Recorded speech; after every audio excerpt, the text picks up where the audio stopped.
Super. அப்போ message குரூப்புக்கு எல்லாத்துக்கும் போடும்.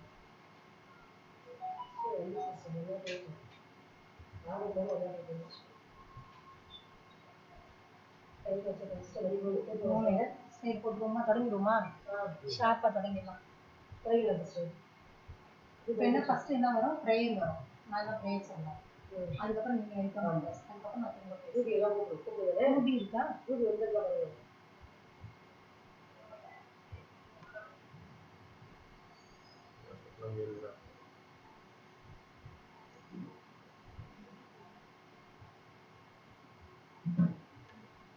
ரூபி வந்துட்டா.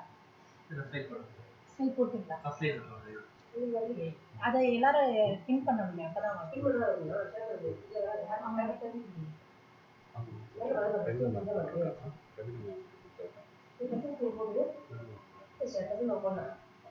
பிரசன்ட் வரலையே.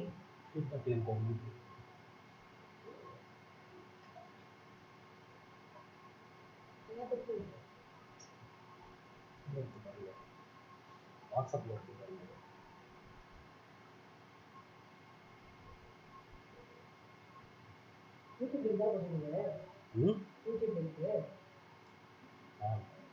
ஃபீட்பேக் லிங்க் இருக்கு. இன்னைக்கு ஒரு ஃபீட்பேக் லிங்க் இருக்கு.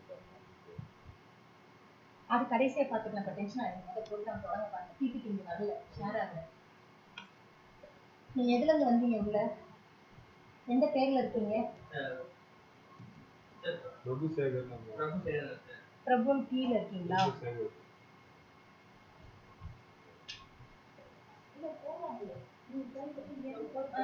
பிரபுசேகர் பிரசன்ட் பண்ணுங்க sir.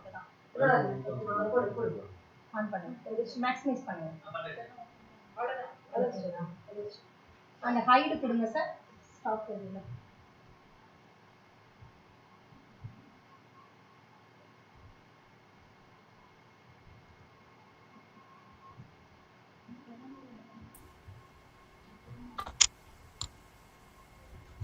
To improve the golden moment of opportunity and catch the good that is in our reach is the great art of life. A very warm good evening, Galaxy of Intellectuals. I am Ms. Ruby Roslin, Assistant Professor of EC Department. On behalf of our institution, we are delighted to offer a gracious welcome to all the participants from various institutions for the International Faculty Development Program on Epistemic Access to Enhance Effective Learning, organized by Internal Quality Assurance Cell and Human Resources Services of Idhaya Engineering College for Women, Chinnasalem. The function of prayer is not to influence God, rather to change the nature of the one who prays. I invite you all to join in this prayer to invoke the Almighty's blessing. Let us pray. Dear God, thank you for all the blessings you have bestowed upon us. We are truly grateful for them. Thank you for allowing us today to meet and share our knowledge and time with one another in this FDP.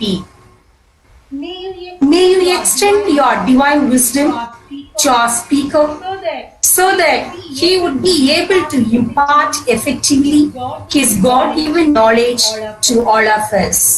May he be blessed as he continues to bring his expertise to people who needs him. Bless the participants as well so that they would be able to glean the vital information from this activity.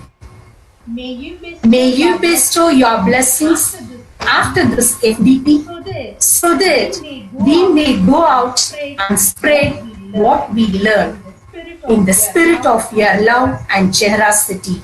May we realize that this activity should glorify your name. Amen.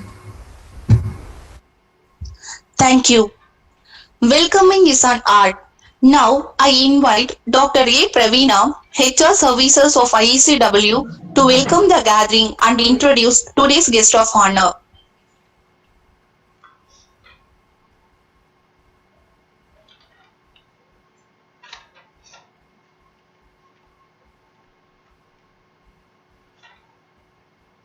A warm good evening to all. On behalf of the management and the faculty members of A warm good evening to all. On behalf of the management and faculty members of Idhaya Engineering College for Women, I feel honored to welcome you all to this 2 days International Faculty Development Program. We hope that today's event will serve as a catalyst for strengthening our knowledge on the topic epistemic access to enhance effective learning. At the outset, I express my warm welcome to our Reverend Mother John Brito Mary, Secretary of Idhaya Engineering College for Women, Chinnasalem, who is working steadfast and purposefully towards her goals still to be achieved. Welcome, Mother. It's my distinct privilege to welcome our today's resource person, Dr. Solomon Arulraj David, Associate Professor and Head of the Masters of Education Program, British University, Dubai, who has graciously planning to mold us. Welcome, sir. It's a true pleasure for me to welcome our principal, Dr. R. Gurumani, for his periodical monitoring and unfailing support. Welcome, sir. I extend my warm welcome to our Vice Principal and IQAC Coordinator, Dr. Sister A. Janita, who used to always motivate us. Welcome, sister. And also I welcome the conveners, moderators, and organizing team who are the main brain behind this event. Their support and guidance plays a vital part in organizing the program in an accurate mode. I am delighted to welcome in a special way all the participants from distinguished colleges to this International Faculty Development Program to enrich the knowledge through interaction with eminent personalities. This knowledge gaining will definitely improve the teaching learning process among the faculty members and benefit to the society. I wish you all I will days ahead with interesting and stimulating discussions and exchange of knowledge so that we can together visualize the future of innovative scholars. Once again, I welcome you all. It's my pleasure to introduce our today's resource person, Dr. Solomon Arulraj David, is an Associate Professor of Education and the Head of the Masters of Education Program at the British University in Dubai. He is also an Honorary Visiting Fellow at the University of Glasgow, UK, and a Visiting Research Associate at University of Johannesburg, South Africa. He has a doctorate in education from KUL, Belgium. He studied and worked in India, Belgium, South Africa, and UAE. He has been an intern at UNESCO, Paris, France, a trainee at European Commission, Brussels, Belgium, and a consultant to several organizations. He has 10 years of post-PhD and 15 years of experience in research and teaching in the field of education.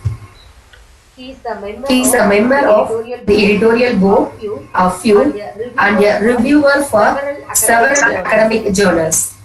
He is a member of the Board of Studies and and external examiner for few universities and colleges. He He conducts highly quality research focusing to to publish peer-reviewed journals. He has published He has published over 40 journal articles, 4 book chapters, 2 books, 3 co-edited books, 3 co-edited conference proceedings, and several abstracts in conference proceedings. He has He has supervised 15 doctoral, 5 MPhil over 15 master's students, and currently supervising several master's and doctoral students.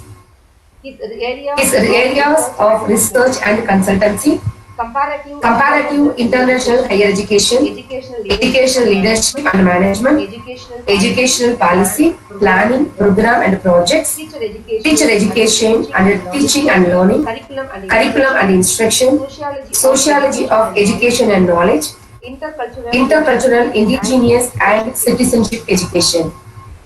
Sir, we are very much delighted to have such a great personality as a resource person for our program. Thank you. Thank you, ma'am. Now I invite one of the convener of today's program, Dr. Sister A. Janita, Vice Principal of IECW, to share the overview of the program.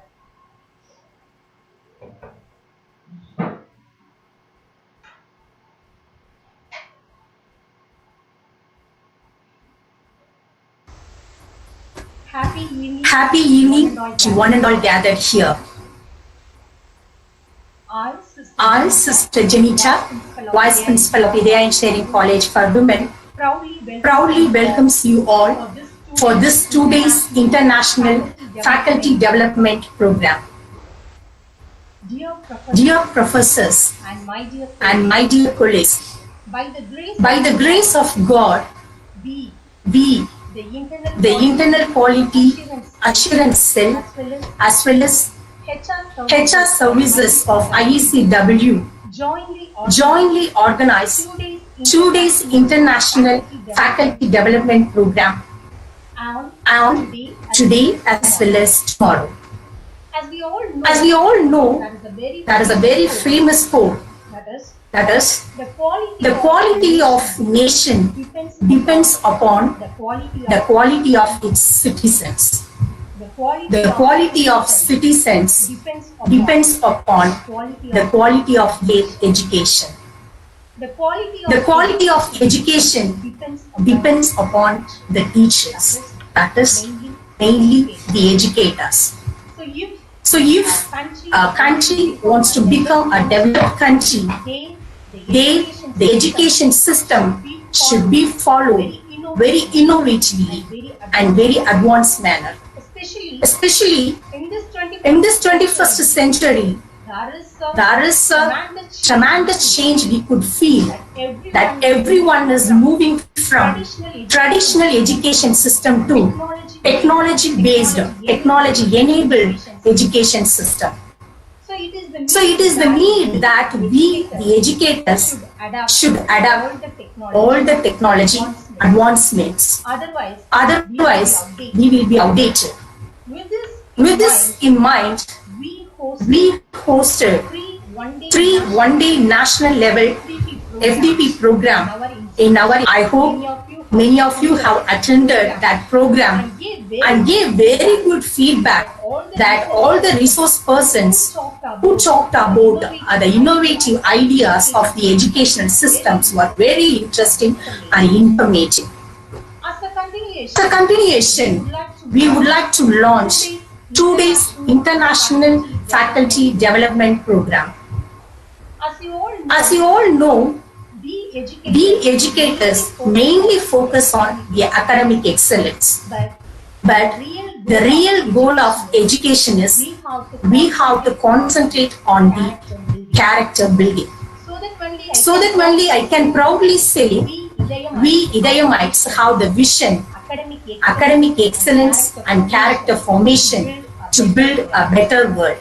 With this in mind, we started to frame, design 2 days International Faculty Development Program, such as the first day will concentrate on the academic excellence, and the second day it depends upon the psychological, emotional intelligence. We should know that a person, if he want to success in his life, definitely they should have both intelligence, both academic intelligence and emotional intelligence. So that only the first day, that is today, Dr. Sampson Antraj David, Associate Professor, Head of Master of Education Programs, the British University in Dubai, who is going to present the topic on epistemic access to enhance effective learning. And the same day, next day, that is tomorrow, Father Ignatius Amidaraj Capuchin priest, a best counselor and psychotherapist from Gregorian University of Italy, is going to present the topic on towards happy living with emotional intelligence. I hope these two topics will definitely increase wide range of appraisal from the faculty, and it will help the people to know what is needed as per the science of time.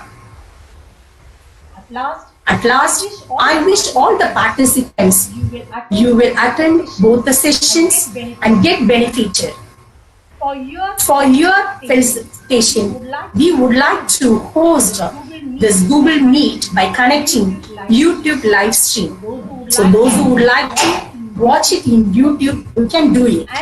And if you want to give us a suggestion also, please give it in the chat box. We are ready to fulfill it. So with these few words, I just end my overview of presentation talk. I hope you will have a very good time during these 2 days and have a fruitful session.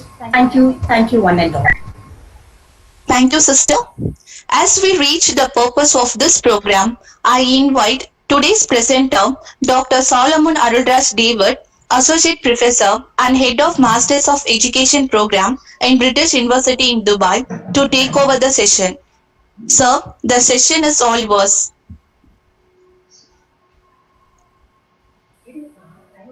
Good afternoon. Am I audible? Yes, sir. Hello? Can someone Yes, tell sir. if I'm audible? Yes. Okay. Yes, sir. Thank you. Thank you. Can I have the presentation, please? Yes, you can proceed, sir. Or am I going to present my presentation, or you're going to present from your side? I sent the PowerPoint earlier.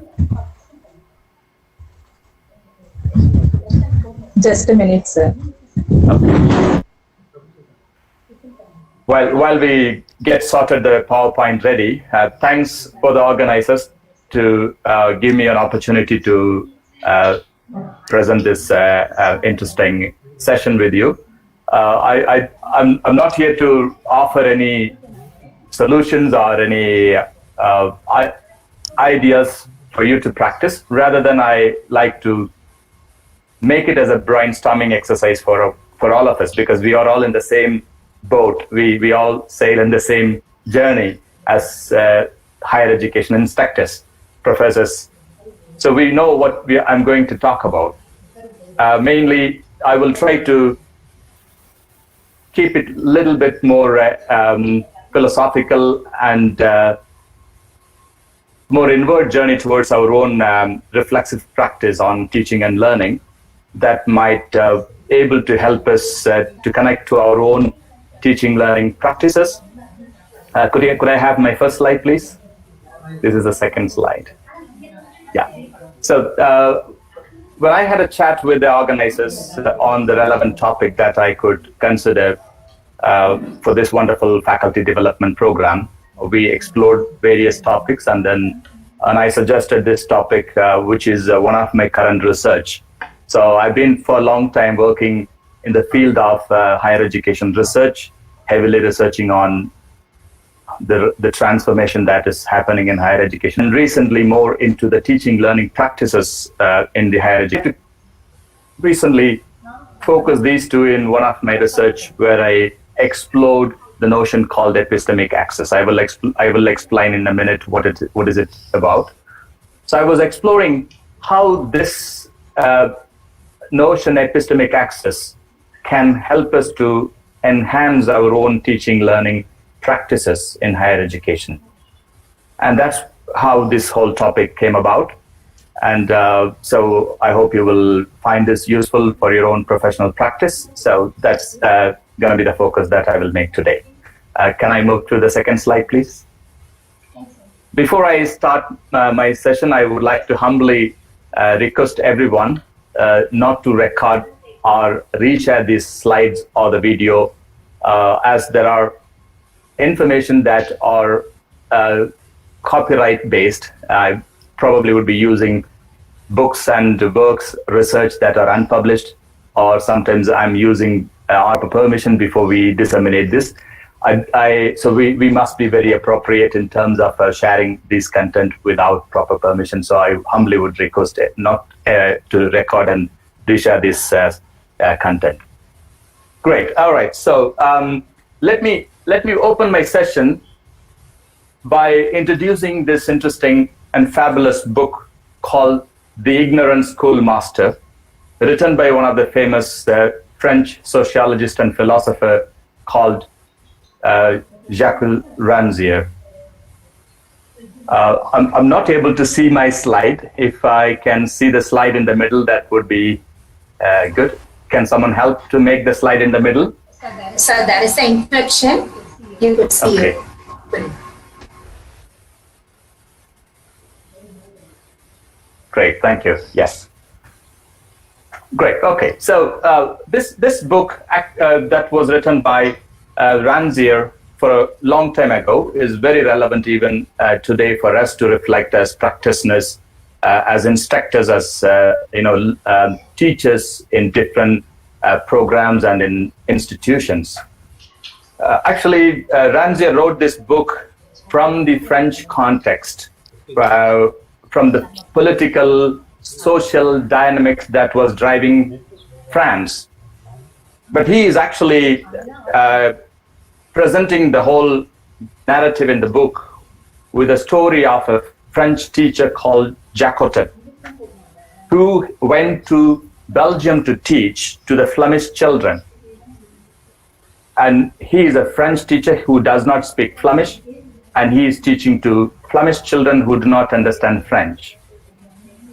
And he used very unconventional teaching method to reach out to these children with a language barrier, and obviously with an assumption that these children would possibly not learn anything.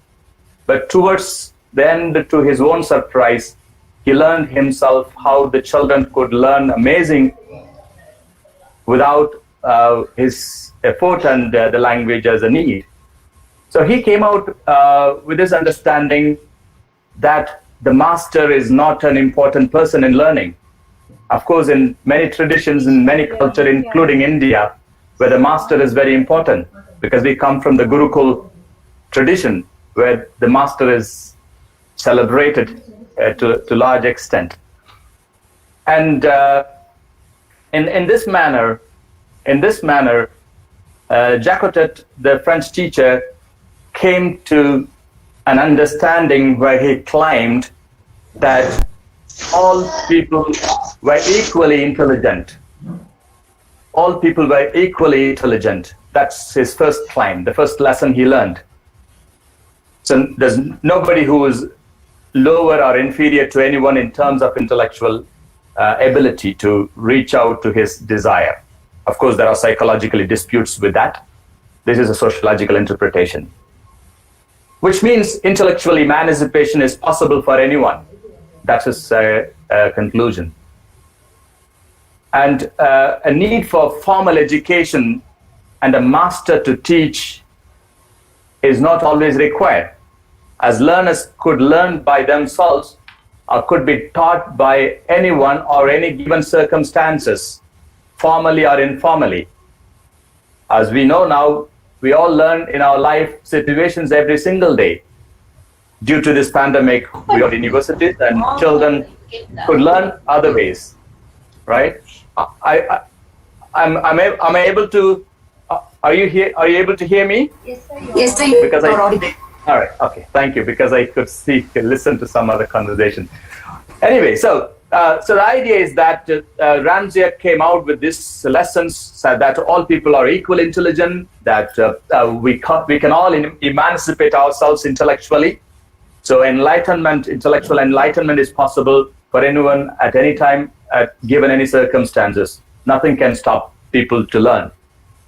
But there are challenges which Ramsey as well as the French teacher accounts that we are all not born equal, right? Sociologically or psychologically, or for us to be an equal being. The long-term ambition and the long-term French project is to reach out an egalitarian society. That is why the whole French Revolution came about. So this struggle is ongoing, although the dream to make an equal world is utopian to a large extent. But one thing that Ramsey is making it clear, although we are not born equal, we are all born unique.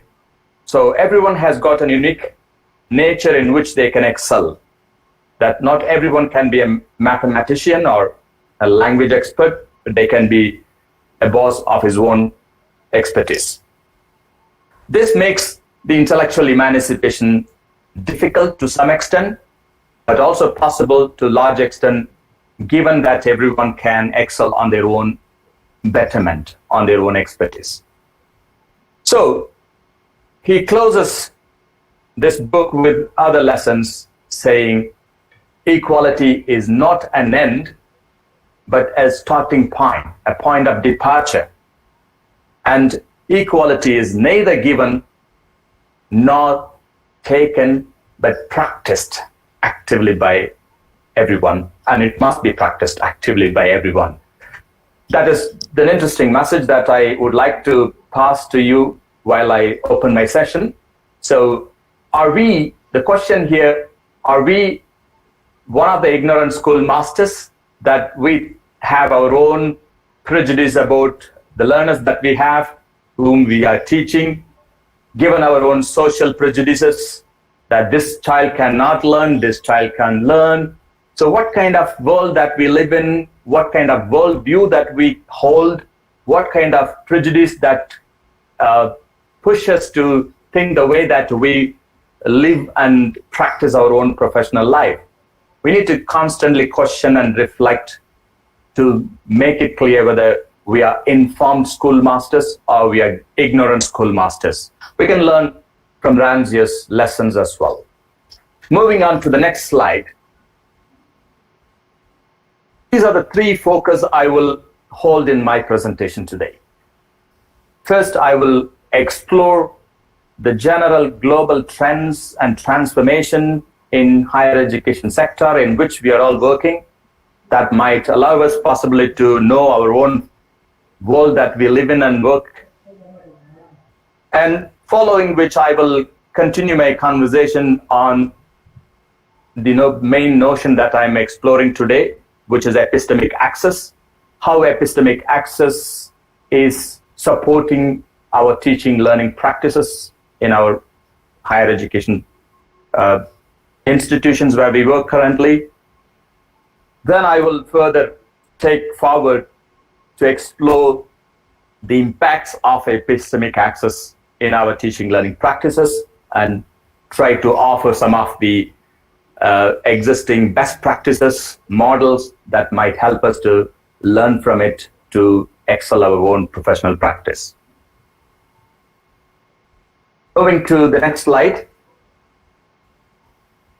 Let me offer some of the global trends in the higher education sector now. Today in the world where we live, there are over 7.5 billion people are living along with us in this planet, of whom nearly 1 billion of the fellow citizens are between the age group of 16 to 24, which makes roughly about 18 to 20%. These are the people who are actively learning at the higher education sector. They are at the tertiary level programs. So we are teaching we should be actually teaching to 1/7 of this planet's citizens. Are we able to give access to all of them is a big question. I will in a minute show you who gets access and who gets what access is a big political dispute around the world.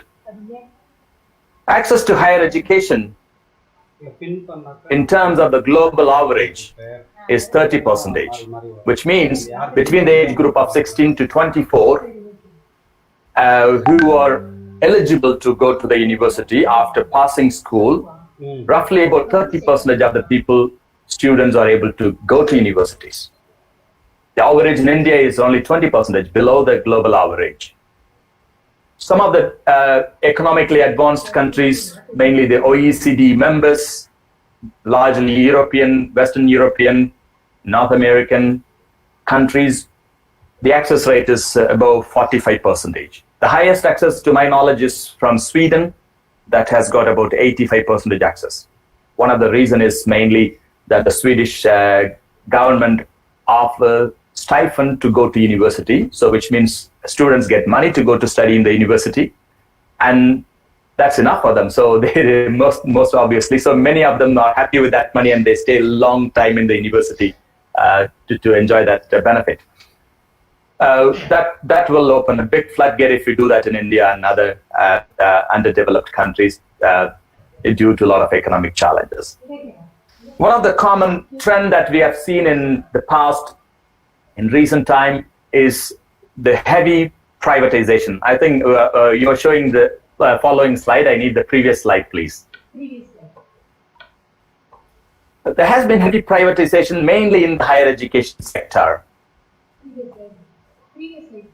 There has been a lot of logic why higher education has to be privatized, which was largely pushed by international institutions such as IMF, World Bank, UNESCO, and so many transnational organizations pushed for higher education to be privatized, mainly in view to achieve the universalization of primary education UN Millennium Development Goals, which was the reason that many governments were advised to divert the fund to higher education, to primary and school education. So higher education heavily suffered for public funding, and that's why heavy privatization started in the higher education sector.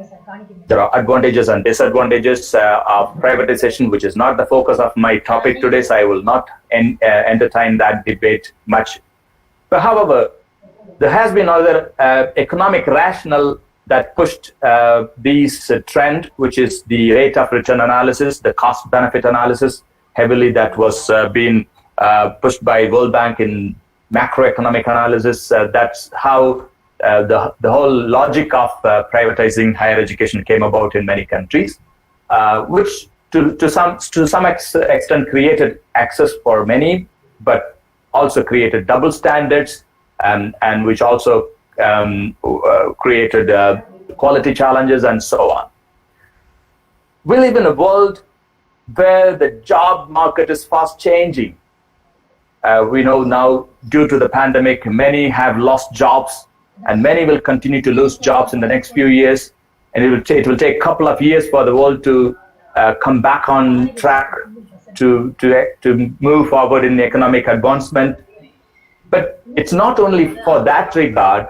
For many other reasons, the world continuously goes through changes, transformation, mainly in the job market. So there's a prediction by a Texas-based HR company that says by 2030, 40% of world's jobs will be lost to automation and robotization. So which means we are currently teaching to students for the jobs that may not exist in the future. How justifiable is this for these students to invest their time and money that they are not guaranteed of their job in the near future? This is very, very ethically, fundamentally challenging question that all of us as citizens of the world has to address, and leaders of the countries have to carefully think about it. Of course, governments and educational sectors have always have to juggle between these two big responsiveness. One, at the end, you have to have education that is responsive to the economic needs, to the nation building agenda, to build the nation, to create prosperity, job opportunity, wealth creation. This is very important. On the other hand, the social responsiveness is important as well, where we need to address inclusion, equity, opportunity for everyone, the balancing the social mobility. All of these are quite challenging, and especially countries like India with massive population and huge unemployment rate, and that's quite challenging. We need to be mindful of that. And I need to tell you about the trend that in which we live now. We call the world order that we are now is as we are moving towards, or we are already in the fourth industrial revolution, which has heavily been led by artificial intelligence and robotics, right? That's why the Texas-based company predicted about the future challenges for many to lose their jobs because of this artificial intelligence and robotics. You might wonder how this is going to affect. I can give you one little example here. 20 years ago or 10 years ago, we used to have a job role called receptionist in many institutions, companies. Their simple role is to pick the phone call and route the call to the appropriate department, to the speaker on the other side.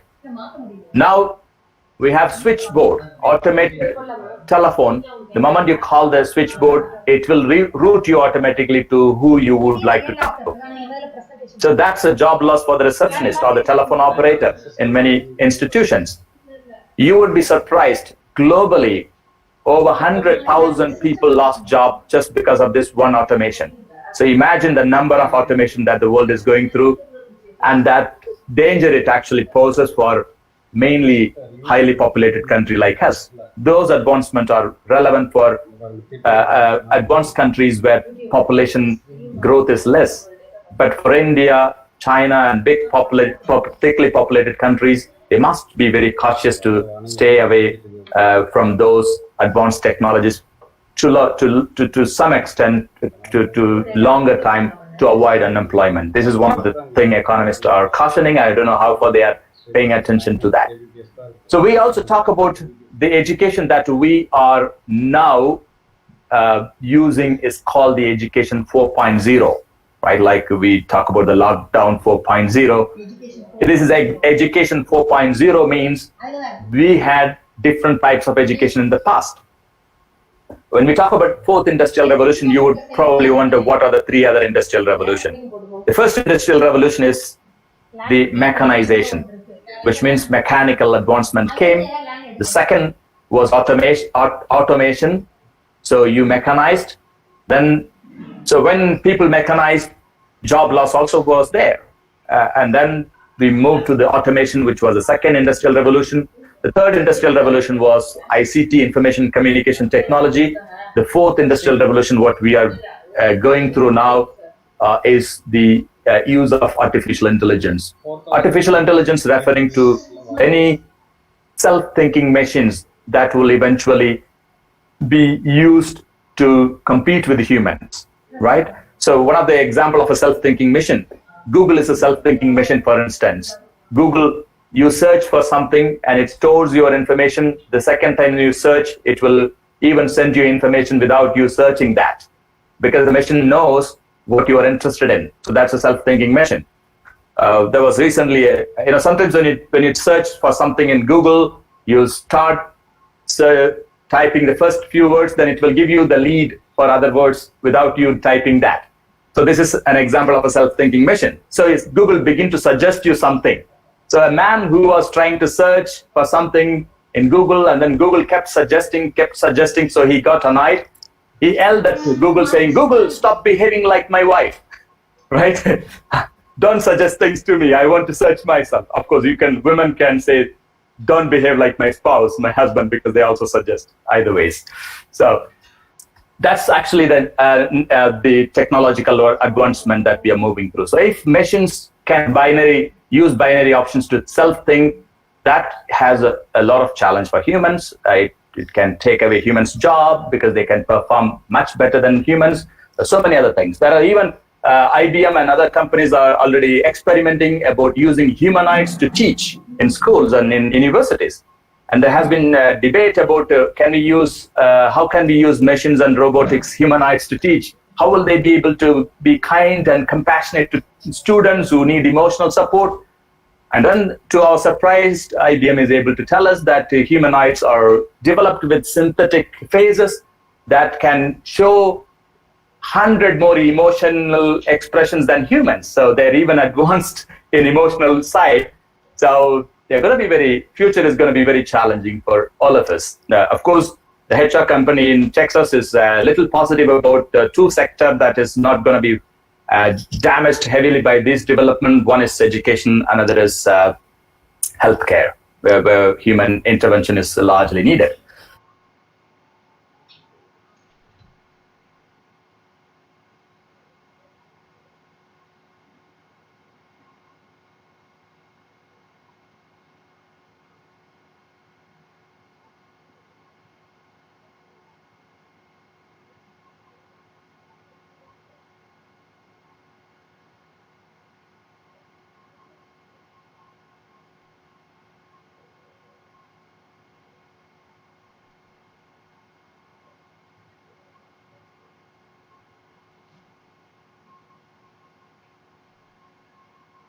And now the fourth education wave or the trend that we have is technology driven. I'm teaching you now, I'm talking to you now over a technological advancement. If this is not possible, we can't have this session now. So technology driven approach is largely the education 4.0 that we refer to. Of course, the technology-driven education is heavily been a reality now due to the pandemic. So I call this technology shift not as a paradigm shift, but as a pandemic shift, because it actually came very quickly. I had a discussion with a couple of my colleagues who said, if there was no COVID-19, if there was no pandemic, most of us would not have embraced to learn technology to teach. I think you would agree with me. And honestly, I learned to teach online only during this time. And most of you would have probably done the same way. So this is a blessing in disguise that COVID brought us to learn a new skill, learn a new way to teach. But problem is that, one of my colleagues said 5 months ago, nobody believed in technology use in teaching. Everyone was skeptical. Now everybody has to do this, right? And I told him, come on, wait for another 5 months. When all this is going to be over, who's going to rely on technology much? So that's actually the dilemma that we need to be careful. I always recommend technology, not the technology driven, but the technology influenced or induced would be another best approach we could think. One of the other trends that I have experienced is the increased international influence in terms of curriculum, in terms of many other regard. Education, particularly higher education, has largely been influenced, international influence. That is going to also go in the future very much. I'd like to show you one interesting case here, which is called the 42, University 42. If you Google, you will find that it's a university which is in Silicon Valley in California, which was originally founded by a French billionaire, a tech billionaire, in Paris. He started that in Paris, then he opened another branch in California. This university claims that it does not charge any tuition fees. It's a free university, and it does not have any professors to teach. It's a professor-free university. It's mainly students teaching themselves. It's basically a coding university, so someone who knows a particular software will teach another person. So it's actually a different experiment that the world is doing. I'm just showing one experiment, but there are hundreds of different experiments that are happening around the world. I was in a debate a few years before where two young entrepreneurs came to debate with two professors from MIT and Stanford in an open debate where they said university degrees are useless. Students don't need university degree to have their future. They don't need to go to university to have their career. They can become entrepreneur and make money without formal education. And they had a valid reason. They started a startup where they only recruited students without a degree, and they were very successful. So there are many, many scary experiments that can actually endanger our own job, endanger our own sector. So we have to be very carefully exploring innovative way to exist. I'm actually, within the quote I'm talking, we need to look for innovative ways to exist, because disruption is happening every single day. Disruptive innovations are happening every single day. Basically, what is disruption?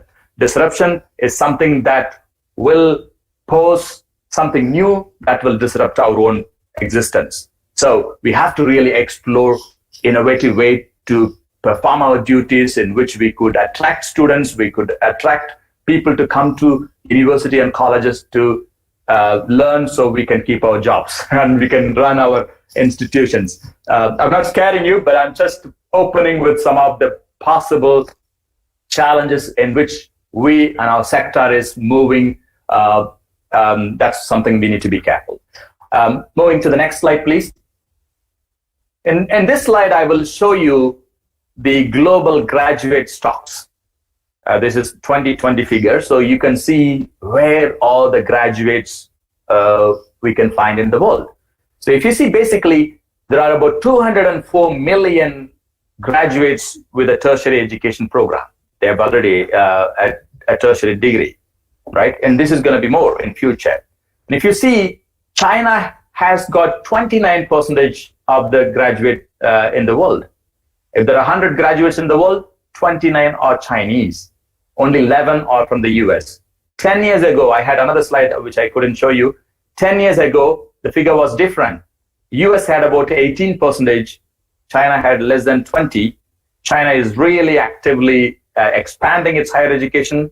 India is reasonably expanding and growing, but India has only 12% graduate stocks. Of course, the engineering graduate stock in India is huge. It's comparable with some of the top few countries in the world. India, China, and US are the three countries with the big higher education system in the world. And one thing recently I studied from the World Bank that tells India has highly complex higher education system than any of the countries in the world, which is very challenging for us to manage the sector. Of course, the recent education policy, which was approved 2 days ago by the cabinet in Delhi, which seems to give us little promise. We need to wait to see what it's going to offer us. We can't really say this is really enough or not.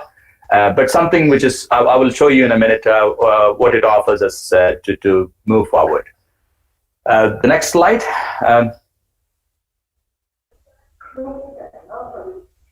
Yeah, good. This is actually a work that I've done with one of my fellow colleague, Christopher Hill. We both were teaching a module called Teaching Learning in Higher Education, and that was mainly for young people who are aspiring to become lecturers in universities. So we carried out research with all those participants who attended our module the last 3 years, and we tried to find what type of transformation these people are exploring in the higher education sector. So we mapped out with a little framework, exploring the key drivers of transformation in higher education and the responses of the key stakeholders. So if you see in the table, on one side, you have the key drivers of transformation, which is expansion. So you see massive expansion in the sector. Many colleges are opened across the world. Universities are coming every single day. There are roughly about 50,000 universities around the world. India has 50,000, nearly 40 to 45,000 colleges. Excellence is the second biggest driver. Every university needs to excel. Everyone wants to be recognized. There are ratings of universities around the world. There are different types of rating institutions that tend to showcase the quality of these universities and colleges. So that actually is a big driver for the sector. extension of the university and higher education sector is something that is another big driver for transformation, which means that universities and colleges do not work inside. They have to be meaningful to the local community where they are operating. So they have to teach, research, information and ideas that are locally and globally relevant. So that's what the extension refers to. An external driver that obviously is the international influence or the regional influence, in which people try to sign MOU, collaborate with others, industry partnership.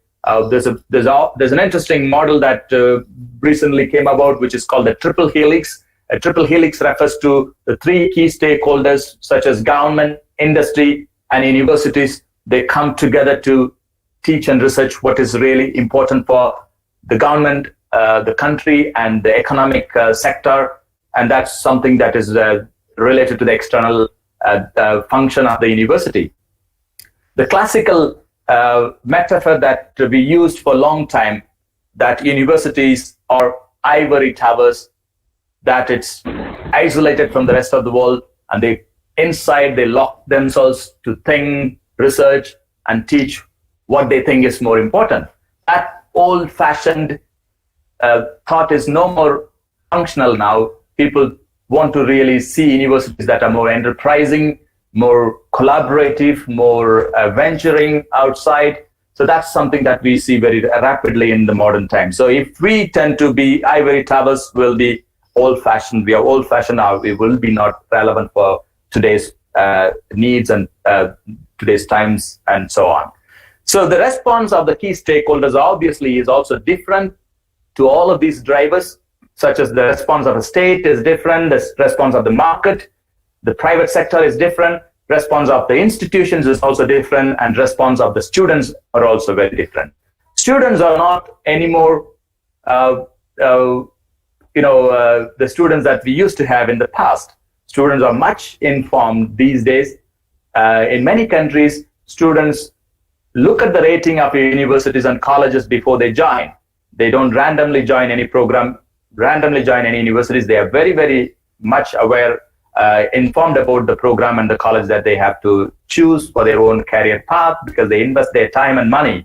So that's something that we will see. We incredibly have very informed students in most of the cases. Obviously, it depends on the location that you're working. If you're working in a city, it's different. If you're working in a rural places, the quality of students is different. So we need to be mindful of that. Moving on to the next slide. So this is where I want to show you the key highlights of the new education policy that was approved 2 days ago in India. Of course, there are voices now from different political parties about its, debates are always there whenever government comes out with a new policy. If you look at the policy milestones, at least, to my sense, someone asked me the other day, because I took part in the consultation process of this new policy. The government sent me, the draft policy for a look, and where many people were consulted before the policy was revised. So I am happy to have contributed to this with my little feedback that I wrote to the government long ago. Of course, it took so long for the policy to come about. If you look at the policy milestones, the first ever education policy in the country was introduced in 1968 after the Kothari Commission, which was the first step that the then Prime Minister, Madam Indira Gandhi, took. Then followed by, the policy was revised in 1986 by her son, Rajiv Gandhi. Since then, we did not have any policy. So it's 34 years after we have a new policy. So we should celebrate now. At least the government is able to be functional to give us a policy, right? Of course, 1992, when the then Prime Minister Narasimha Rao was there was little amendments that was made to the policy, and nothing new changed except the wraps. It was the wrappers were changed and little budgets were here and there changed. That was it. So number one, the good news, we have a new policy, which means our sector is happy about it. there are key highlights that are very attractive.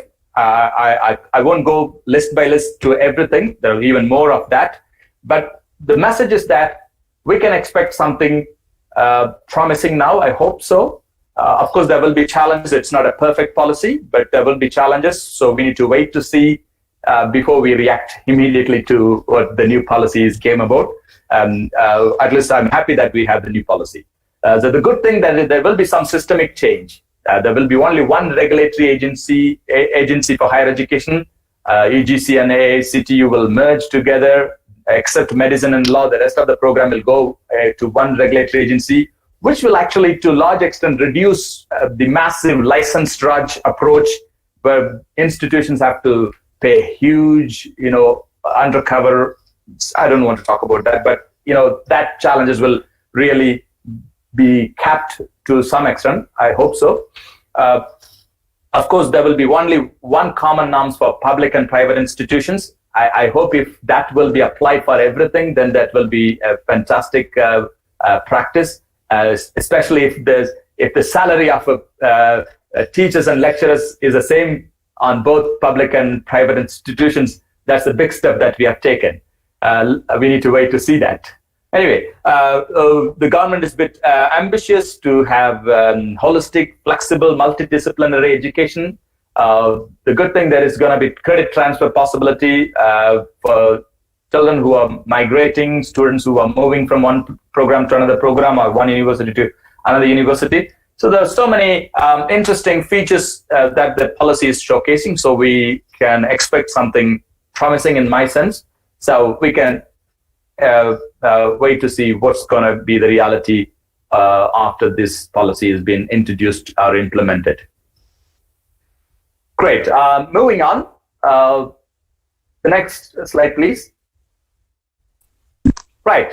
Let me come to now the focus of the presentation today, where we are going to explore and make a sense of what I mean epistemic access to higher education is.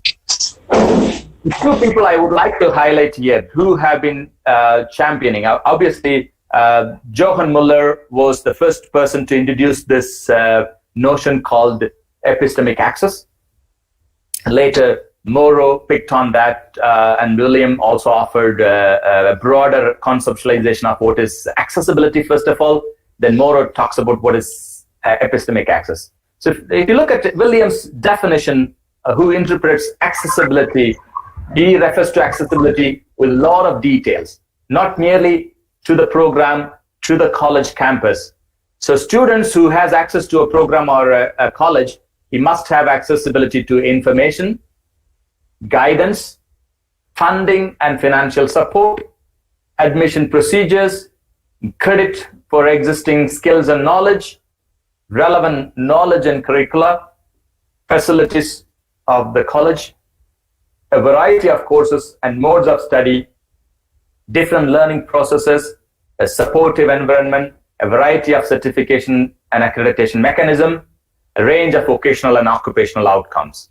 I won't explain all of that, but let me just pinpoint one aspect. For instance, if a student has an accessibility to a program in a college, he or she must be able to access to all the facilities in the college, at least that are associated with his or her program.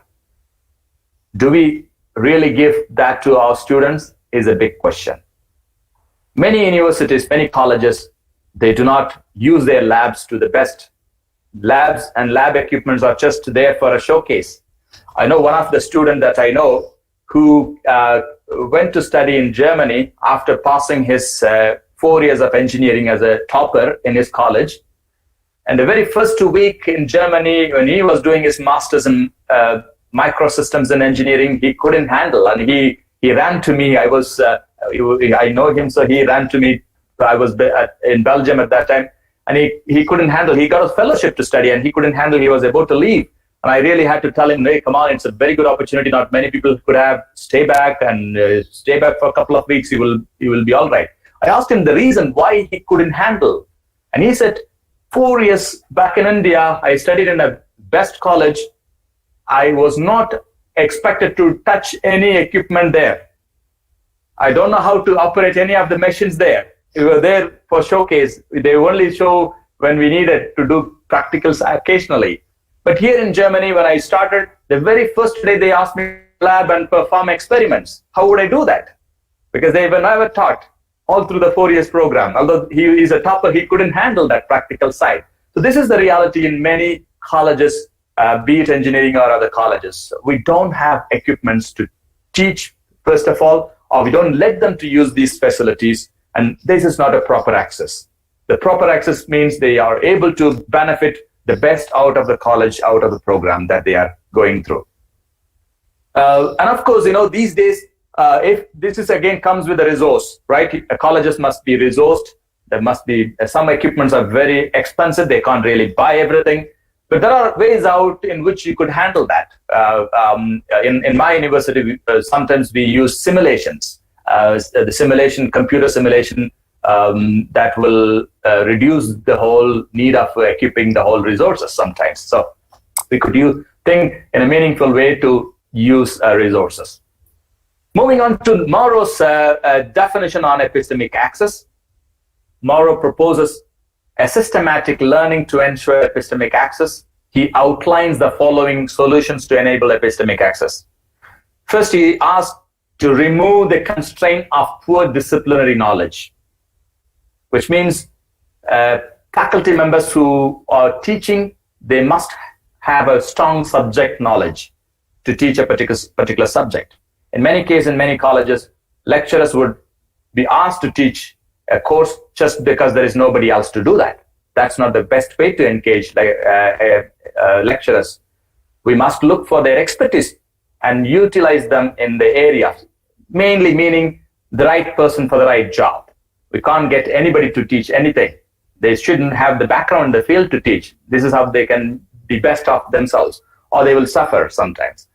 Even if I'm asked to teach something that I do not know, I'll be an awkward teacher at that situation.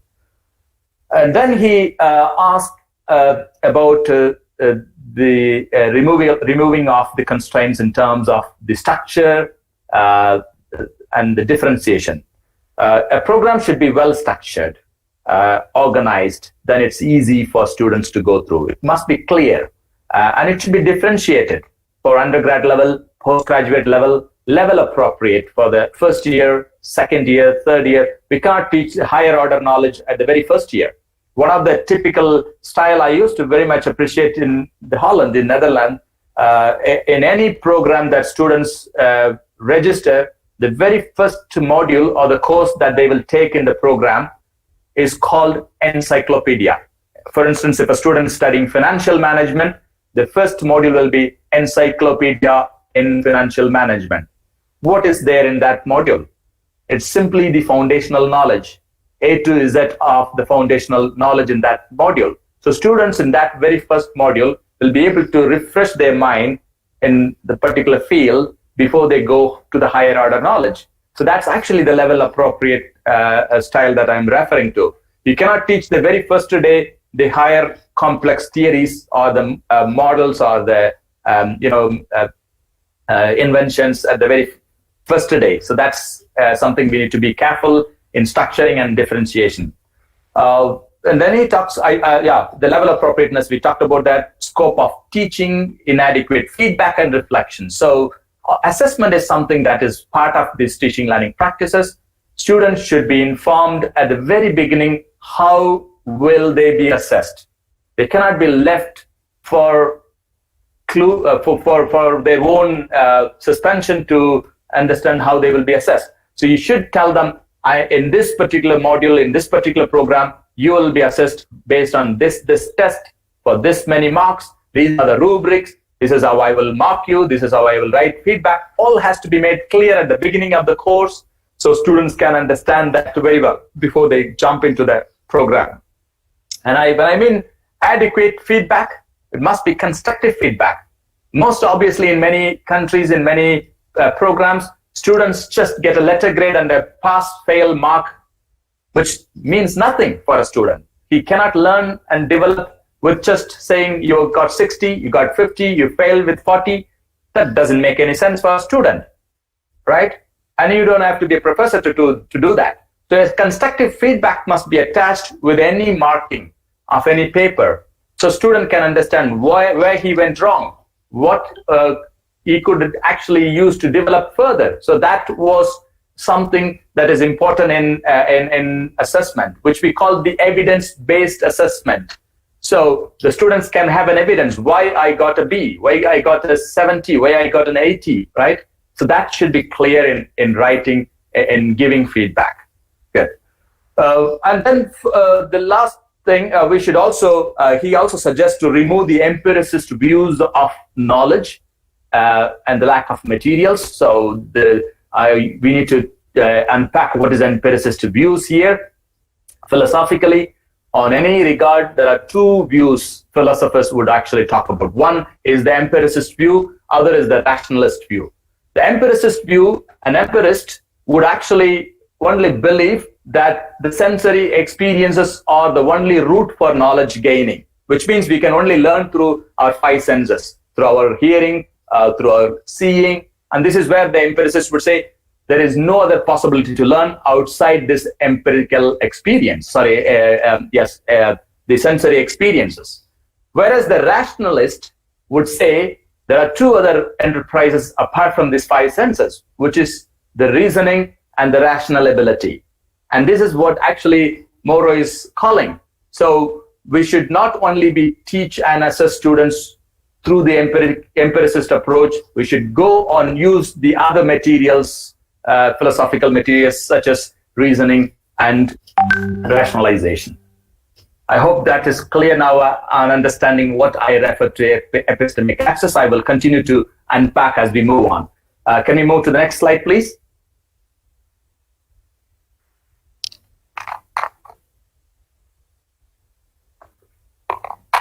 Let me actually show you a little study here on understanding why students come to university. There was an interesting study that was done in the UK to understand the reasons of students going to universities for tertiary level programs. 66% of the students mention they study university program as a means to an end, just to get a job, improve their standard of living, right? That's most obviously the case with many students in modern time. And 24% of the students said personal development. They study for personal development. And 10% of them said as a stopgap, avoiding to work, right? They don't know after school, they don't want to go to job market to find a job to work. They don't know what to do. So they just use university time to, due to her laziness, stay back at studies for a longer time before they decide what they want to do in their professional life. And they have good social life, fun and enjoyment. So this is the three key reasons people actually pointed out. Of course, there could be a lot of other reasons many students would indicate if we go talk to them in person. Your students would possibly also tell many more interesting reasons. I know sometimes the students that I met, I would ask them, why do you study? They say, my parents pushed me to study, that's why I'm studying. So people don't have real passion to study just because they have an opportunity to study, they study. Or they cannot stay home doing nothing, so they come to university to study. Most obviously, this is the case. Moving to the next slide. One of the interesting document that was written long ago by UNESCO, which was chaired by one of the UNESCO's delegate called Jacques Delors. The document itself is called Delors document, where they try to summarize the whole purpose of learning into 4 pillars. UNESCO for a long time was wondering, why do we have to learn? For the simple question, why do we have to learn? Why do students have to learn? So for these questions, they explored so many answers and mapped all of them and finally found the 4 key pillars. And that's why they call them pillars of learning, because they are all equally important. Nothing is important than the other one. The 4 are learning to know, learning to live together, learning to do, and learning to be. So these are the 4 broader purposes of learning. If you see the previous study, 60 plus students they refer to the learning to do. They want to do something after learning. And that's only one pillar. Of course, all the pillars are could be chosen as a purpose for somebody to study. Of course, most obviously, the learning to live together pillar is very important in modern time when we have hatred, hate speech that cause lots of damage in society. So we have to find a better way to teach our future citizens to learn to live together. Those are very, very important pillars. So as inspectors, we should keep these at back of our mind when we teach our students. So they're not just coming to us for 4 years, 3 years studies, just to learn a skill and go away to do a job. We are not just trainers. We are not skill developers. We are teachers, professors, instructors. We have broader purpose to develop citizens for the future, right? So we must really give all these 4 purposes for them in systematic ways in which they can be productive, active, and ethical citizens who would be good for the country and for the world. Moving to the next slide, please. Great. This is actually the epistemic access pathways that I have mapped out in my recent study. So how the epistemic access moves. Of course, you cannot gain the full knowledge on the very first day. You need to patiently wait. I always believe in a philosophical statement that knowledge needs time to mature, right? Sometimes we see students in the very first year, they want to learn everything and leave, right? It doesn't happen that way. They have to read, they have to research, they have to think, reflect. Not mere taking tests is going to develop them to the fullest. So this is the pathway that I need to show. As teachers, we can use this in our practice, so this can actually develop students to a good sense. So the first step in the pathway is the access to the campus. First, gaining the opportunity is important. I know I talked that only 20% of the students in the age group in India, they have opportunity to come to university or colleges. So 80, we don't talk about that. But even within the 20, we need to, those creamy layers who come to us, we need to really do justice for these people who are inside. Of course, we need to talk about that broadly for all. This is the big task for the government and for others. But for us who are inside, we mainly target these students who are coming inside. We need to use the time meaningfully to develop them. So the access to opportunity is a big debate. I don't want to go there. And access to resources, I explained that, how students should have opportunity to use all the facilities. Once they are able to access the campus opportunity and resources, they would be able to open the door of the access to the knowledge, right? And in accessing to the knowledge, not any knowledge. When we talk about knowledge, we talk about 2 knowledge: common sense knowledge, scientific knowledge. To gain a common sense knowledge, someone does not have to pay to come to the university and sit in your class and walk away, right? They are here in your classroom to get scientific knowledge. So as instructors, as lecturers, we should teach them scientific knowledge, not common sense knowledge. So the common scientific knowledge is otherwise is known as the tested knowledge. So the tested knowledge is what is the knowledge that they have to access, not any knowledge that they could gain. So these tested knowledge should go through the science of teaching, learning, researching, experimenting, assessing, and so on. And of course, at the same time, the students should also be able to test their new knowledge that they have gained. How do they test that new knowledge? They should be given an opportunity to test. They should be able to perform. So they should be able to create themselves something. Not they just take everything from you and walk away. They should be able to bring back their own message to the world, that they have learned something, they are able to create something. The third door that they have to open in the pathway is the universal pursuit of true knowledge. So once they have the tested knowledge acquired, this tested knowledge should be acquired both adequately and authentically. Adequate in the sense, for a graduate level 4 years program, a student should have this knowledge and skills and competence. We should map that out. right? I sometimes see in the kindergarten level, we have clear map. If you send your little child to a kindergarten, the kindergarten teacher would have a nice chart in which the child is able to do this, do this, do this, show you in the checklist. Do we have such checklists in the university level program? Nothing, most obviously. What they have learned after 4 years, actually they just passed the test, they got a degree, walk away. That's it. I know one. I think it was the CEO of Infosys, Mr. Narayanamurthy, once told long ago that millions of young graduates in India are unemployed, right?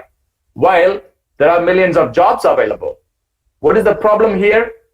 Is graduate unemployment is a reason because they don't have the adequate skill to perform at the job, which means universities, colleges do not give the employment a careful thing in imparting the knowledge to the students, and that will fulfill the epistemic access and the pathway will take them further. Going to the next slide, please. I will explain in a minute with details of all these three pathways in detail. Right, so the first pathway, access to campus and opportunity. The very education policy that we have got now acknowledges that there are 2 crores of students outside school in India, which this policy is going to address, right? So we can understand what is the challenge. So many students do not have the opportunity. One of the study in the UK that talks about the 3 key drivers for access is mainly the demographic growth. There are more people now, so more need for more schools and colleges are there. And of course, the economic growth. Key drivers for access is mainly the demographic growth. There are more people now, so more need for more schools and colleges are there. And of course, the economic growth and demand is high. So you need to study. Now you see everywhere women are doing great in learning in school and university programs. So opportunity is more important. Just keeping someone outside with all this stories that we have been telling in the past is no use. We need to open the door and give opportunity for people to prove themselves rather than isolating them using all kinds of social exclusive rational strategies that we used in the past. I don't want to go into detail. We have heavily done that in India in the past. We should now be open enough to allow the opportunity for everyone now. Of course, only 20% eligible youth go to university. Largely in the private universities and private colleges, there's heavy support for financial merit than academic merit. So what I mean financial merit, so those who have money can have better program, better college compared to those who do not have money. So that creates double standards for the haves and have-nots. So opportunity for some is ensured, not and for others is difficult. At least in the case of the NEET exam, medical exam, the government has done a good job by making the academic merit route ensured again. Of course, there are voices on the NEET exam that are illogical for me. We need such strong measure for academic merit in university programs. Of course, there are areas that we need to be addressing in the nitty-gritties in terms of the equity, but equity has to go with equal opportunity as well to some extent. So those who got the privilege to access the university, they cannot be guaranteed to get knowledge. Just because they got access to the university, they will not be able to get the degree, right? Unless they put their willful effort to gain that. And that's what Biesta calls epistemological access against formal access. Depends on not merely on our teaching effort, but also on the effort of the students to learn. So that both of them have to come hand in hand. So you could be a very good teacher, but you have got all naughty students. It's difficult to achieve your results, right? So you need to talk about the 2 qualities at the same time. Next slide, please. And now talking about access and opportunity to the tested knowledge, right? I already hinted on the common sense and scientific knowledge. So the scientific knowledge is what is the authentic knowledge. So what is authentic knowledge? This has been established by an American philosopher called Gettier. So this is called the Gettier problem or the tripatriate theory. For him, knowledge is justified through belief, right? Just because you got an idea, it's not a scientific knowledge. Your idea that you got, you should show this to the world with the evidence and supports, so the world, the scientific community, the world understands it and validates this. Then it is accepted. That becomes the validated knowledge. That becomes the authentic knowledge. So not mere your idea is scientific enough. So that is the test that qualifies the authentic knowledge. So for him, the JTP is very important. Justified true belief. Your belief is justified and it is true. Then it becomes the right authentic knowledge. So, and this is what we need to actually teach sometimes.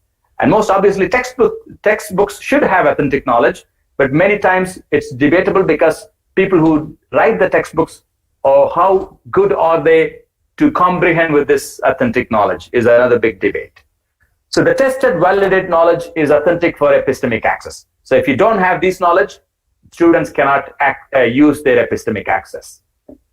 And epistemic access must meet epistemic values that shape and guide inquiry to discover the truth.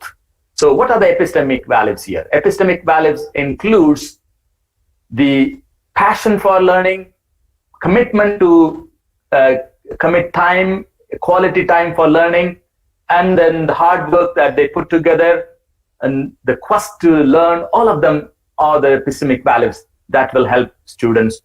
And of course, the openness, we call that epistemic openness and epistemic attitudes and so on. I'll talk about that in a minute. And epistemic access is not a product that could be sold or bought just because someone is wealthy and got money, nor it could be transmitted automatically just because a student has paid the fees, but it must be achieved through rigorous academic activities. This is clear, right? Then this, Moro has made it very clear. If a student has money and he cannot buy degree, he can buy house, car, but not knowledge. He can buy degree in some market. That's another truth, brutal truth in some countries, but he or she cannot buy knowledge with money. They can only buy with their willful effort, not buy, acquire. Epistemic access must allow one to access tested knowledge and be able to test her knowledge. That is where the epistemic access is fulfilled. Can we move to the next slide, please? Great. So, and this obviously leading to the last door of the pathways, which is the universal pursuit of authentic and adequate knowledge. A philosophical sense of why someone has to go to university is to get the universal pursuit, is for the universal pursuit of tested, authentic, and adequate knowledge. If that is not the case, it's simply waste of time and waste of money. So Johann Muller's epistemic access is ensured when these are met. Number one, Feldman's epistemic obligation. Feldman is an American contemporary philosopher. I haven't met him, but I have read him. But I have listened to Johann Muller back in South Africa. He is a fabulous scholar. So Richard Feldman has this interesting notion called epistemic obligation. Like moral duty we have. What is a moral duty? We shouldn't kill someone, right? That's a moral duty. Same way we have epistemic duties. So the two duties that he says are, one duty is to know the truth. The other duty is to avoid the error. So as a learner or as a teacher, we hold this epistemic obligation. As a teacher, we should avoid teaching what is false, what is wrong. So that is very important duty we should hold. Do we fulfill that? It's a big question. And of course, institutions do hold this epistemic obligation. Governments should also hold this epistemic obligation. They should teach what is good, what is not, avoid teaching what is not good, right? The second requirement for the universal pursuit of authentic knowledge is Brewer's epistemic openness. Brewer believes that cognitive science or learning and reality in the world are so complex, right? World around is not A plus B is equal to AB. They're so complex, right? So this complexity needs openness. We cannot approach the world with the same equations, like the A plus B is equal to AB, right? So epistemic openness is very important in science and cognitive learning and in social realities, as science and society is dynamic. They are not static. They're not permanently sealed. They keep going through a lot of change every single day.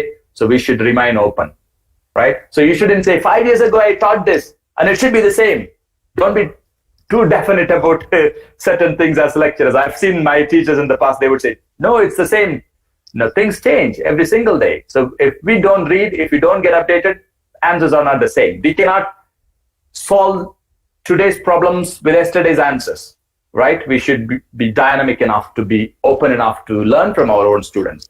I tell my students all the day, every time I see a new group, I tell them, I incredibly learn from most of my students, right? We could have learned a lot, but we constantly learn from our students as well. So we should remain open. Great. And the next quality is Sturgeon's epistemic attitude. What is epistemic attitude? Epistemic attitude refers to intellectual humility and the cooperative intellectual behavior of the learners. Intellectual humility of the teacher and the cooperative intellectual behavior of the student. Sometimes, intellectual people, it's too stereotypical to say that. There are some intellectual people who are often arrogant, right? They think they know everything. They are full of themselves. That shouldn't be the attitude, right? Intellectual people should also exercise humility. They should remain humble to teach students when they need, right? Sometimes I know students who come with the silly questions and then professors say, you don't know that. That's a stupid, you're so stupid, you don't know that. No, that actually will stop that student to ask any more question to you. You should remain humble to let student to ask any questions at any time. And of course, the cooperative intellectual behavior of students is very important. Sometimes students are very lethargic these days.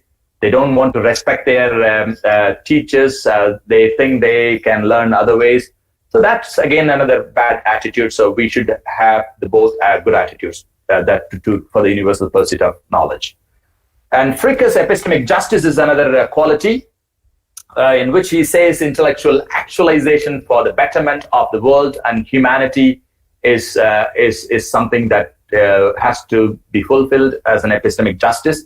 We live in a world which is not a society with justice, right?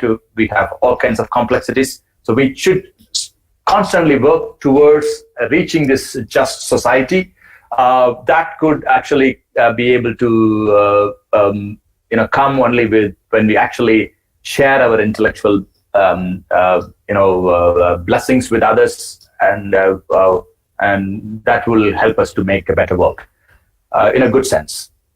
The last quality, of course, is called epistemic solidarity, which is spoken by Goodwin and Spiekermans, which refers to the intellectual support and teamwork of professors.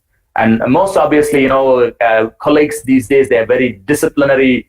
They have got disciplinary boundaries. They don't go out of that.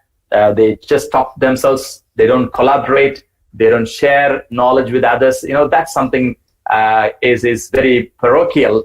It's very selfish to some extent. We should collaborate as best as possible to help each other to teach and learn. This is something that we have to do as a quality to fulfill the universal pursuit of knowledge. So the true goal of epistemic access is the universal pursuit of authentic and adequate knowledge that can be achieved only when these qualities are fulfilled. I think I've gone a long way now. How long I have now to go about for this? Can someone help me with how many minutes that I still have to continue? Sir, actually, you have to complete within 4:30. Now it is 4:29. Okay. So 1 minute left. Yes, 1 minute left. But it would take at least 9 minutes. All right. Okay. I will skip most of the other slides now, and I will just highlight what is more important. So let's see. The main focus has been done today. The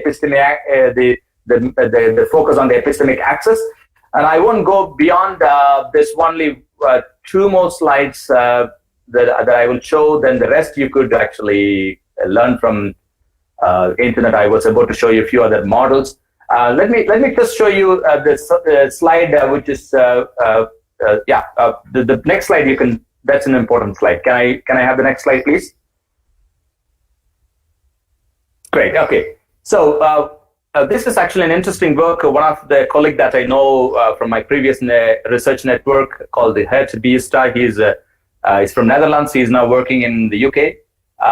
He has published a very, very timely work recently talking about the 3 gifts of teaching. So they are very, very important for epistemic duty. The first gift he refers is called being given what you did not ask for.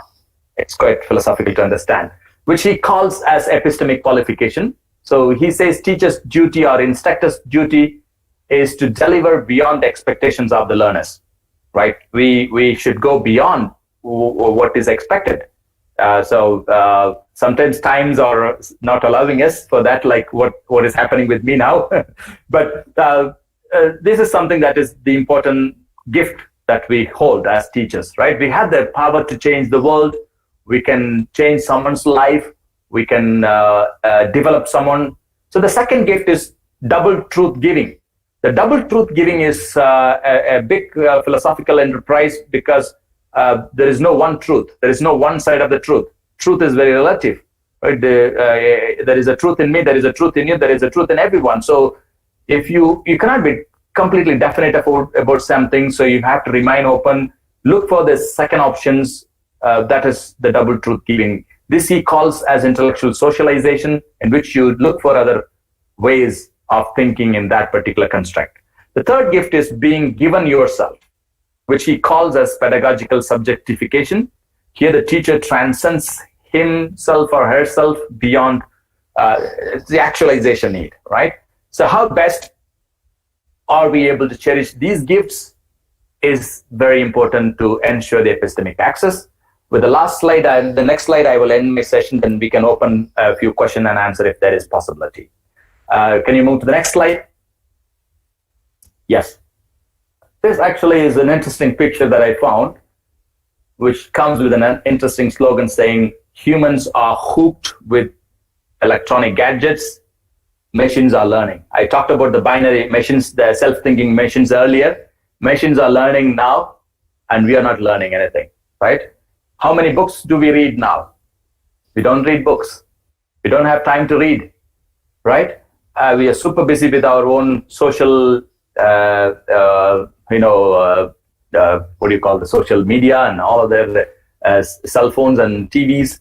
We don't really learn from books any longer. So, so when I showed this, I often tell this expression to my students and my colleagues: reading damages your ignorance.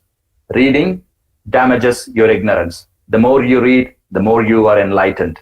And if you don't read, you will remain ignorant. And that's actually the sad truth that we are all living in. One of the shortcuts I teach these days to people to quickly learn is to read the summaries of the books. I've got a couple of applications now, which comes with the 3 minutes books, 5 minutes books apps.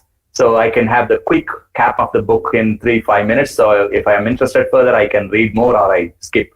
So you can use still a lot of technological gadgets to help you to read. Of course, you need to be careful in reading.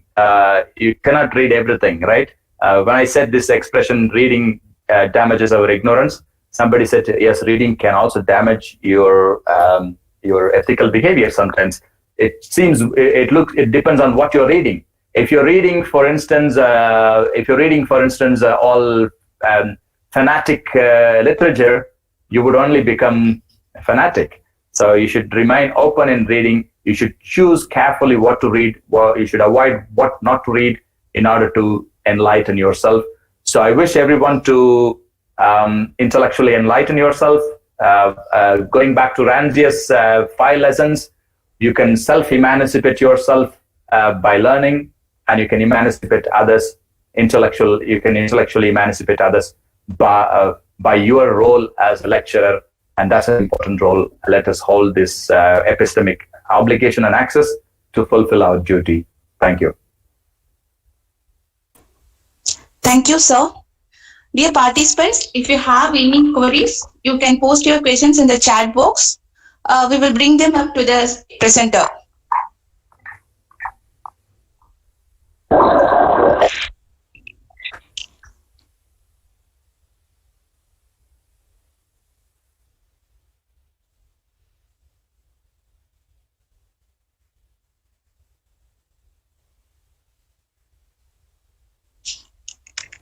Thank you. I see a lot of compliments on the session. Thank you for everyone to join in this session and for your patient listening. Sir, there is a few questions from the participant. Yes. Sheila Raju asks, in the classroom teaching, not only academics, but some types of moral and emotional values are also conveying to the students. Then how can we compensate this? I'm not clear about this question. Can you read it again, please? Yeah, sure, sir. Sheila Raju asks, in classroom teaching, not only academics, but some types of moral and emotional values are also conveying to the students. Then how can we compensate this during this pandemic? All right, I get the question now. I think especially e-learning during this time was not really an easy thing for many, because especially for students, parents, teachers, many of us struggled. I recently made, I was in a panel where I talked about the way that people handled their education during this pandemic. One of the things that I told was that we were all disrupted.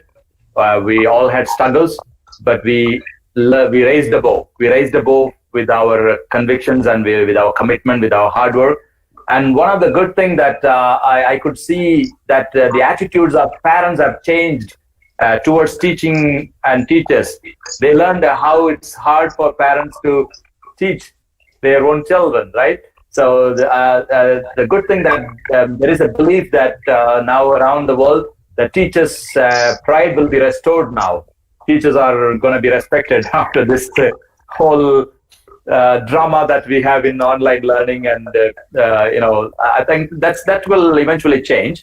But I got that message that it was not easy for many, especially based on their own tech ability, based on their own resource. Not all the children had good gadget to attend classes. I was very sad to read a news recently that a father committed suicide just because he couldn't buy an Android phone for his daughter to learn online classes.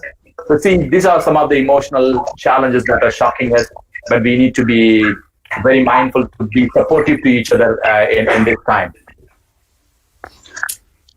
And then one of the things, see, for instance, with online teaching, you see, I tried to lock myself inside a room, but my daughter opened and came out after she missed me for a while. And she wanted to go. So this is the challenge I can see now. I'm still in the session, yeah? Okay, sir, there is one more question. Asmita says, your views in cancellation of exam for final year student, is the stand taken by UGC correct? Okay. Right now, I think this is actually a political debate that canceling the exams is, it's not an easy decision that the government has to make, right? So of course, I'm not really an academic or an educationist who is fond of exams and tests, but I'm also with a view that we cannot let everyone to pass. We need quality control, right? We need to really make sure that the process is respected, the quality measures are ensured, so everyone to be evaluated on a fair ground. Now that everyone passed is not a fair ground, because some students who had done good job, some has not done anything. Now everyone is evaluated at the same manner is unfair. So the decision is unfair. However, this is an unexpected situation. No one expected. This is like once in 100 years time situation. It rarely happens. So we should understand that as well. The governments, if they had other solutions, they would not have gone for this. So we should understand with that perspective. Oh, okay, sir. And then on my question, Dr. S. Sumita asked, rapid development in technology, does it not keep some section of the people always outdated, not able to cope up due to vast gap in the education? How to overcome this and use their potential positively? Yeah, great. You see, this is a global issue, which we call the digital divide. Right, the digital divide is a big issue around the world, especially in the underdeveloped world. I'm in a very privileged country during this lockdown. For us, our internet is very fast. We have all the facilities here. We could actually literally live inside without any need to go outside. Everything we can get at home. And students, teachers had a enjoyable learning using these online gadgets. This is fantastic for many people prefer this way. So many students, even who were shy inside the classroom, they performed well online because they didn't have that incubations as they used to have in the physical classroom. But this is mainly in technologically advanced countries where technological use is widespread. Everyone is able to use it. In countries where this is not possible, people are digitally divided. This is a big challenge, of course.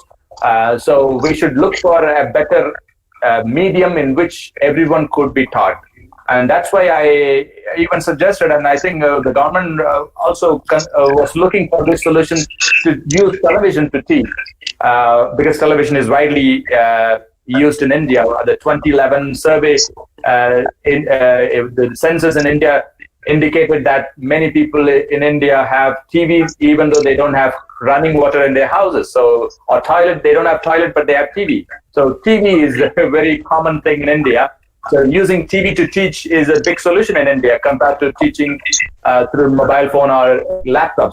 That is not available for many. So I think we should be mindful of the time and our own capacity in dealing with this. And we should acknowledge that. We shouldn't actually hide away and shy away from these challenges, and we should look for optimistic way in which we could still exist and tackle these situations. So it's not impossible. Okay. Sir, it looked like we were covered all of our questions. Sir, is there anything else you'd like to mention? Well, I think it's in the this is one of the passionate topic for me. So if you asked me to speak about it, I would speak endlessly for a whole day. But I think I strongly believe that we should balance both quality as well as justice on the two sides. One of the big thing that in India we largely cling to quality sometimes, and without talking about the justice side. A big community outside in India is deprived of all this privilege, education, and another privilege. We have to really support them, and thanks to colleges such as run by Christian missionaries, they are obviously supporting to those in a marginalized society. Students benefit from them largely. And government in many state governments, they do have such programs to support them. But what we have done for those deprived communities is not enough, in my view. So we should balance both quality and justice in our educational system. That will allow us to continue to march, competing with global standards while taking all our citizens towards that target. So I wish everyone to contribute your part in achieving this, both quality and justice in our educational system, so we could develop our country and improve our future citizens. Great, great. Thank you, sir. Thank you, everyone. Now, I request Engineer S. Prabhakaran, Assistant Professor of CEC Department, to propose the vote of thanks.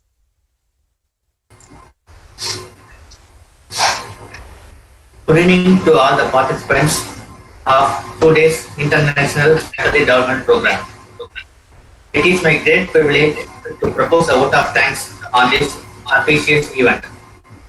At the outset, I would like to express my profound gratitude to our Secretary, Reverend Mother John Brito Mary, for their advocacy initiative, kind guidance and support for this international level FTP. We are really blessed by her gracious presence with us. Thank you, Mother. With a deep sense of honoring, I express my sincere gratitude to a prominent resource person, Dr. Solomon Arudras David, Associate Professor and Head of Masters of Education Program, the British University in Dubai, United Arab Emirates, for being with us amidst of his busy schedule, for highlighting the various topics in epistemic access to enhance effective learning. Thank you, sir, for this information. I would like to express my profound gratitude to our principal, Dr. R. Gulmani, for his meticulous planning in all the academic activities. Thank you, sir. I take this opportunity to thank our Vice Principal, Dr. Sister Janita, who has always shown her interest to motivate the faculty members and students to be innovative and creative. Thank you, Sister. I express my whole gratitude to the FTP conveners, moderators, and organizing members who have been involved in this benchmark program. Without their full cooperation and support, this achievement would not have been possible. Finally, I extend my sincere gratitude to the wonderful participants who have turned up in this international FTP interestingly, not only from our college but also from other colleges. Without you, the program will not reach its ultimate goal. Thank you so much for your kind cooperation. Once again, I thank all of you for your cooperation. Thank you. Thank you, sir. Now, I request all the participants to turn on your video for joining in photo session.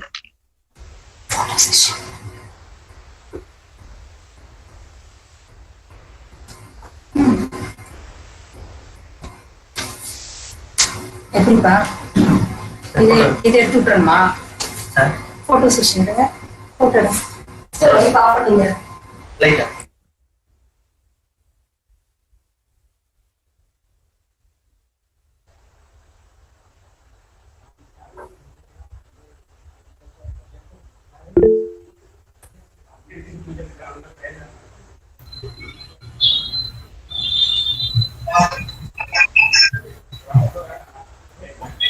Thank you, everyone.